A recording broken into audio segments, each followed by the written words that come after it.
नमस्कार दोस्तों, English with DK में आप सभी का स्वागत है।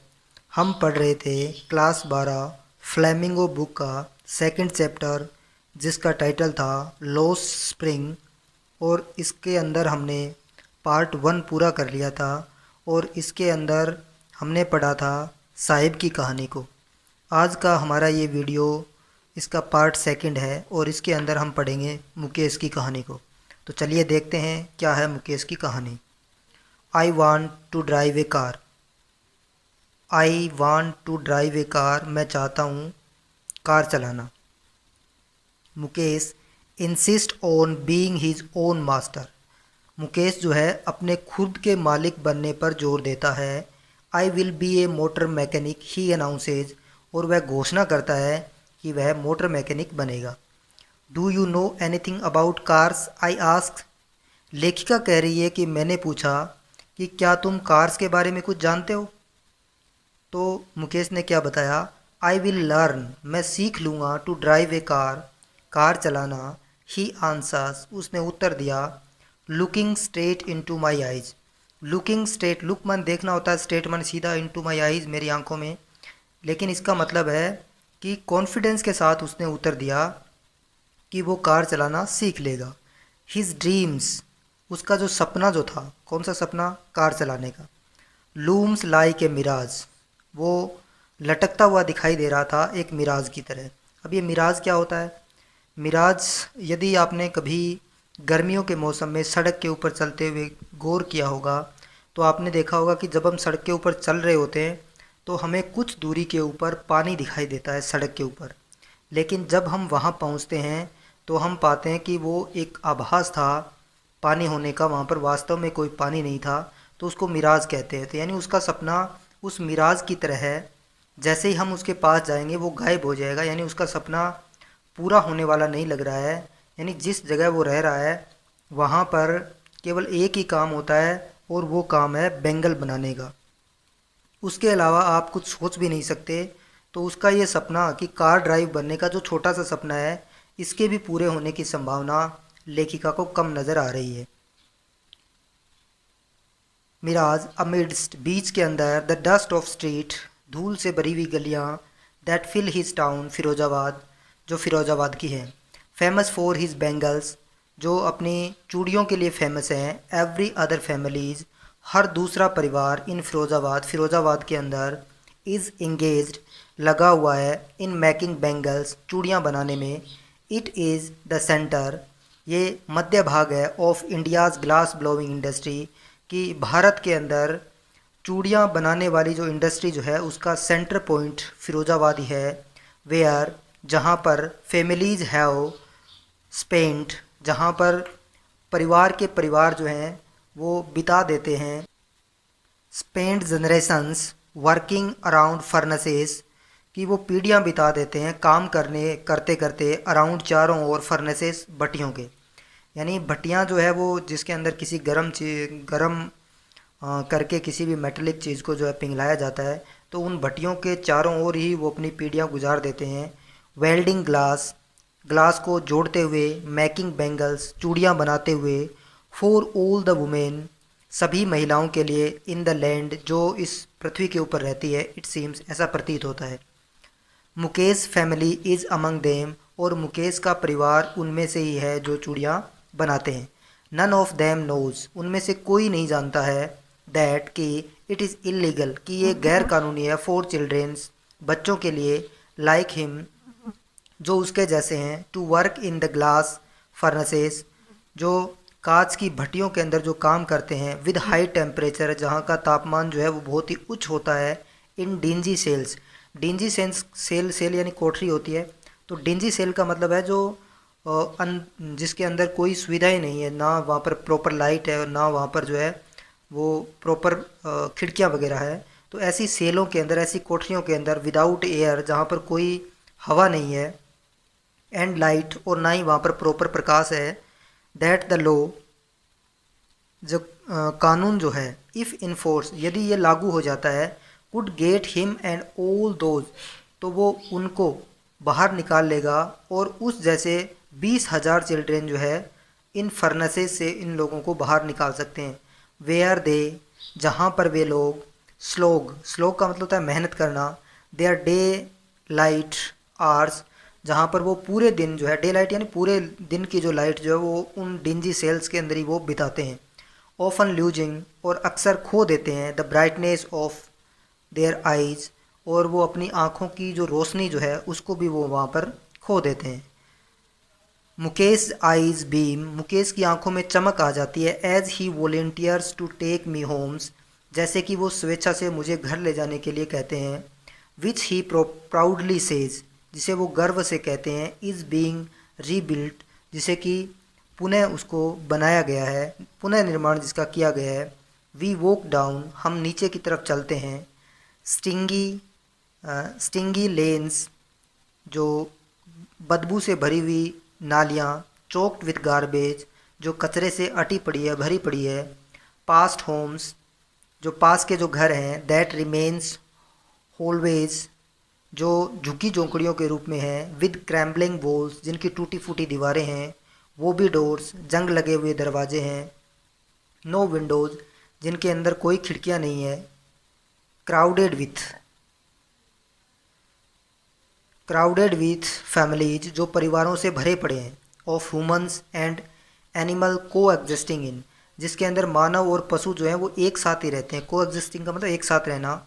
इन ए प्रीमेवल स्टेज, यानी प्रारंभिक स्थिति के अंदर रहते हैं, जैसे आदि मानव रहता था वैसे ही वो लोग रहते हैं। He stops at the door of one such house, और इसी प्रकार के एक घर के दरवाजे के सामने वो रुकता है। बैंक का मतलब एक प्रकार से लात मारना, धक्का मारना। ए वो भी, यानी जंग लगे हुए आयरन डोर, एक जंग लगे हुए दरवाजे के ऊपर विथ हिज फीट वो धक्का मारता है। एंड पुश इट ओपन, और धक्का दे करके इसको पुश करके इसको खोलता है। We enter a half build shack, shack जो है वो कुटिया को कहते हैं, और हम एक आधी बनी हुई कुटिया के अंदर प्रवेश करते हैं। In one part of it, और इसके एक भाग के अंदर थैच्ड, छप्पर बना हुआ है।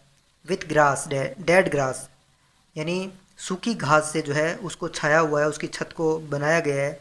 इज़ ए फायरवुड स्टोव, जहाँ पर एक चूल्हा जल रहा है। Over which sits a large vessel, और उसके ऊपर एक बड़ा सा वेसल रखा हुआ है, एक बड़ा सा बर्तन रखा हुआ है। ऑफ सिजलिंग स्पिंच लीव्स, जहाँ पर पालक की पत्तियाँ जो है वो उबल रही है। ऑन द ग्राउंड, और ग्राउंड के ऊपर। इन लार्ज एल्यूमिनियम प्लेट्स, और एल्यूमिनियम की बड़ी बड़ी प्लेटें जो है वो रखी हुई है। आर मोर चॉप्ड वेजिटेबल्स, और जिनके ऊपर अधिक मात्रा में चॉप्ड यानी कटी हुई सब्जियां रखी हुई है उन प्लेट्स के अंदर। ए फ्रेल यंग वुमेन, एक दुबली पतली कमज़ोर महिला, युवा महिला जो है। इज़ कुकिंग द इवनिंग मील, वो शाम का भोजन बना रही है। फॉर द होल फैमिली, पूरे परिवार के लिए। Through eyes filled with smokes she smiles, जो अपने धुएं से भरी हुई आंखों के माध्यम से ही वो वहाँ से क्या करती है, मुस्कुराती है। यानी जब वो खाना बना रही है तो चूल्हे से धुआं निकल रहा है, और उसकी आंखें जो है धुएं से भरी हुई है, और उसके माध्यम से, धुएं के माध्यम से ही वो लेखिका की तरफ मुस्कुराती है। She is the wife of Mukesh elder brother, और वो मुकेश के बड़े भाई की बहू है। Not much older in years, जो सालों में ज़्यादा बड़ी नहीं है। She has begun to command respect, जिसने रेस्पेक्ट कमाना शुरू कर दिया है। एज ए बहू के रूप में। द डॉटर इन लॉ, यानी डॉटर इन लॉ, इसका हिंदी में जिसको बहू कहते हैं, अंग्रेजी में इसको डॉटर इन लॉ ही कहते हैं। ऑफ द हाउस, यानी घर की बहू के रूप में। Already in the charge of the 3 men's, जिसके पास 3 लोगों का चार्ज है, यानी 3 लोगों के लिए वो खाना बनाने का और दूसरे जो हाउस होल्ड वर्क जो है वो करती है, 3 लोगों की देखभाल करती है। और ये 3 लोग कौन कौन से हैं? हर हस्बैंड, उसका पति है मुकेश है, और देयर फादर, और उन दोनों के पिताजी है। वेन द ओल्डर मैन इंटर्स, और जब उस बड़े आदमी ने प्रवेश किया। सी जेंटली, विनम्रता के साथ। विड्रोज बिहाइंड द ब्रोकन वॉल्स, तो उसने अपने आप को विनम्रता के साथ दीवार के, उस टूटी हुई दीवार के पीछे अपने आप को विड्रॉ कर लिया, खींच लिया। And brings her well, well यानी पर्दा कह सकते हैं आप, घूंघट जिसको कहते हैं वो कह सकते हैं आप। तो उसने अपना जो वेल जो है, घूंघट जो है, क्लोज टू हर फेस, उससे अपने चेहरे को उसने ढक लिया। एज कस्टम्स डिमांड, जैसे कि कस्टम जो होती है, रिवाज जो होती है, उसकी ये डिमांड होती है, उसकी मांग होती है। Daughter in laws must veil their face before male elders, क्योंकि कस्टम्स ये कहती है, रिवाज ये कहती है कि घर की जो बहू है उनको बड़े पुरुषों के सामने अपने चेहरे को ढक करके ही रखना होगा। ऐसी कस्टम्स है, ऐसी रिवाज है। इन दिस केस, और इस केस के अंदर, the elder is an impoverished bangle maker, और इस मामले के अंदर जो है, इस केस के अंदर जो बड़ा जो था वो कौन था, वो एक गरीब चूड़ियाँ बनाने वाला था। Despite long years of hard labour, वर्षों तक कठिन मेहनत करने के बावजूद, फर्स्ट एज ए टेलर, पहले तो एक टेलर के रूप में, देन ए बैंगल मेकर, और फिर एक चूड़ियाँ बनाने वाले के रूप में, ही हैज़ फेल्ड, वो असफल रहा था, टू रेनोवेट ए हाउस, एक नया घर बनाने में, send his two sons to school, और ना ही वो घर बना पाया और ना ही वो अपने दो बच्चों को अच्छी शिक्षा दे पाया, स्कूल भेज पाया। ऑल ही हैज़ मैनेज, जो कुछ वो कर पाया, to do is teach them, वो उनको सिखा पाया, वाट ही नोज, जो कुछ वो जानता था वो उनको सिखा पाने में सफल हो पाया। केवल पूरे जीवन में वो एक ही काम कर पाया, और वो क्या सिखा पाया, the art of making bangles, वो उनको चूड़ियाँ बनाना ही सिखा पाया। इट इज़ हिज कर्म, his destiny, says Mukesh grand mother, Mukesh की दादी माँ ने कहा कि ये उसका कर्म है, यही उसका भाग्य है। Who has watched her own husband, जिसने अपने पति को देखा था, गो ब्लाइंड, अंधे होते हुए, with the dust from polishing glass of bangles, कि उन्होंने अपने पति को बैंगल्स को पॉलिश करते समय जो डस्ट उड़ती है उससे अंधे होते हुए देखा था। Can a god given lineage ever be broken, क्या भगवान का दिया हुआ जो वंश परंपरा जो है, क्या उसको तोड़ा जा सकता है। सी इम्प्लाइज, उसने इंगित किया, born in the caste of bangle makers, कि चूड़ियाँ बनाने वाली जाति के अंदर जन्म लेना।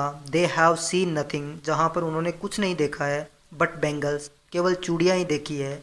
इन द हाउस, घर के अंदर, इन द यार्ड, आंगन के अंदर, इन एवरी अदर हाउस, और प्रत्येक दूसरे घर के अंदर, एवरी अदर यार्ड, और प्रत्येक दूसरे यार्ड के अंदर, दूसरे आंगन के अंदर, एवरी स्ट्रीट, प्रत्येक गली के अंदर, इन फिरोजाबाद, फिरोजाबाद की, स्प्रिल्स ऑफ, स्प्रिल का मतलब होता है गोल घेरा या ढेर जो है, स्प्रिल जो है, स्प्रिल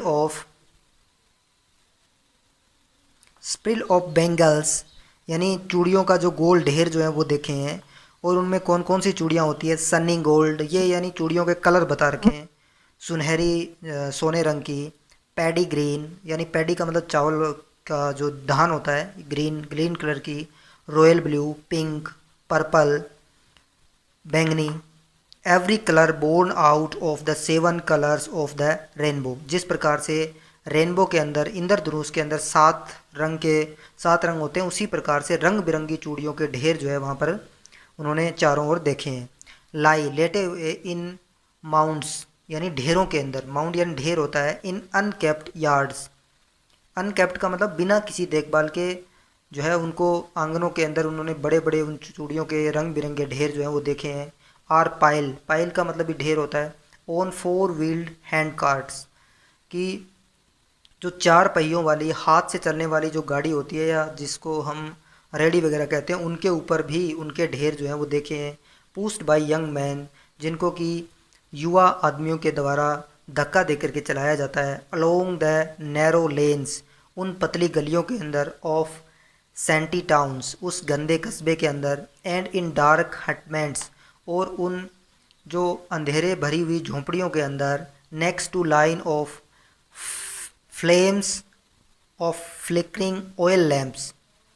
तो बच्चे क्या करते हैं कि बच्चे बूढ़े जो हैं उन चूड़ियों को जोड़ते कैसे हैं, फ्लिकरिंग ऑयल लैम्प्स का मतलब, फ्लिकरिंग का मतलब उसकी जो बत्ती जो होती है, आप जब लैंप वगैरह जलाते हैं तो उसकी वो हिलती हुई बत्ती, फ्लिकरिंग ऑयल लैम्प्स के सामने जो है बैठे हुए लड़के एंड गर्ल्स, लड़कियां, with their fathers and mothers, अपने मम्मी पापा के साथ उनको जोड़ते हुए।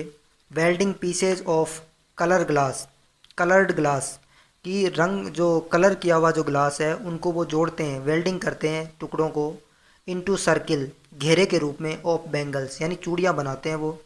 There eyes are more adjusted to the dark, उनकी आँखें जो है वो एडजस्ट हो जाती है, व्यवस्थित हो जाती है अंधेरे के प्रति, than to the light outside, यानी जो बाहर जो लाइट जो है उससे ज़्यादा उनका जो आंखें जो है उस अंधेरे के प्रति एडजस्ट हो जाती है, अनुकूल हो जाती है। दैट इज़ वाई, और इसीलिए they often end up losing their eyesight, और इसीलिए वे अपनी आँखों को खो देते हैं बिफोर दे बिकम एडल्ट्स, यानी वे युवावस्था तक पहुँचते पहुँचते अपनी आँखों की रोशनी खो देते हैं, क्योंकि अंदर जो है वो प्रकाश कम होता है और उन लाइट के सामने वो पूरे दिन काम करते हैं, जबकि बाहर की लाइट ज़्यादा होती है, तो इस प्रकार से उनकी आँखों की रोशनी जो है वो ख़राब हो जाती है। तो आज के वीडियो में हम इतना ही पढ़ेंगे और नेक्स्ट इस चैप्टर को कंप्लीट करेंगे अगले वीडियो में। तब तक के लिए धन्यवाद।